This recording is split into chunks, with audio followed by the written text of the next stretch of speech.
पतिं सुरगुरुं वन्दे जगत्कारणं वन्दे पन्नगभूषणं मृगधरं वन्दे पशूनां पतिं वन्दे सूर्यशशाङ्कवहिनयनं वन्दे मुकुन्दप्रियं वन्दे भक्तजनाश्रयं च वरदं वन्दे शिवं शङ्करम् ॐ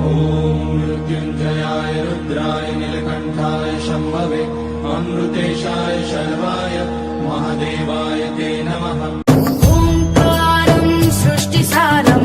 विधिलिखितं मोक्षदक्षं सुभिक्षं गं दिव्यलिङ्गं गजमुखविनुतं सान्नपूर्णा